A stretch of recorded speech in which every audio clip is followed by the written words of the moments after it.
Maqaa Abbaa, Ilmaa, Hafuura Qulqulluu, Waaqa tokkoo. Ameen. Isin warri Waaqayyoof of kennitan faarfannaadhaan isa jajadhaa. Seenaa qulqullina isaatiifis galata isaaf galchaa. Faarsaa Daawit, faarsaa 30 lakkoofsa 4.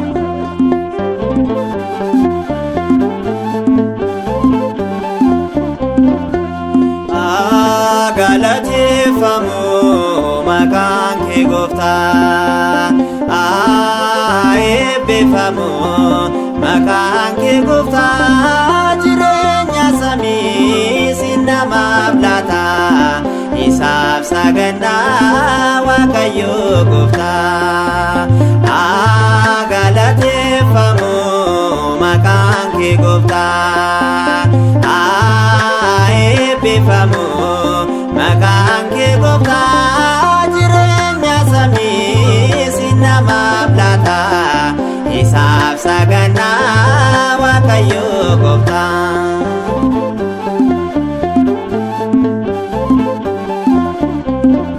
Jaalala isaatiin samiirra bu'ee waa'ee badii namaaf dhiphina argee. Guyyaa gaabdii mataa fannoorra dhaabbatee dhiiga isaa lola'een jireenya nuuf laate.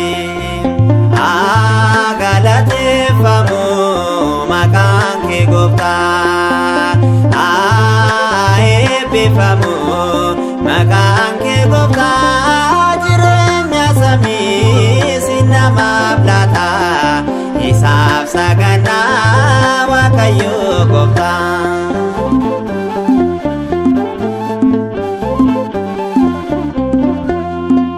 Cubbuu keenyaaf jedhee guddaa kan dhiphatee, jiraataa nu godhee dhiiga isaa nu bitee.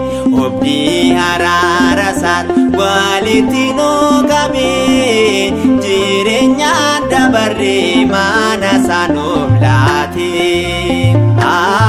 Galateeffamu maqaan kee Gooftaa, eebbifamu maqaan kee Gooftaa. Jireenya samii si namaaf laata, isaaf sagannaa Waaqayyo Gooftaa.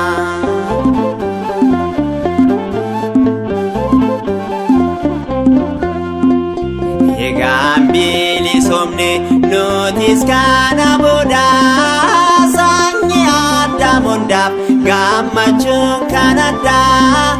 Maarree haqaan oftoo daabiloos seexanni, nuut kan Sillaaseeti ijoollee Maariyaami. Galateeffamu maqaan kee Gooftaa, eebbifamu maqaan kee Gooftaa. Jireenya samii si namaaf laata, isaaf sagannaa Waaqayyo Gooftaa.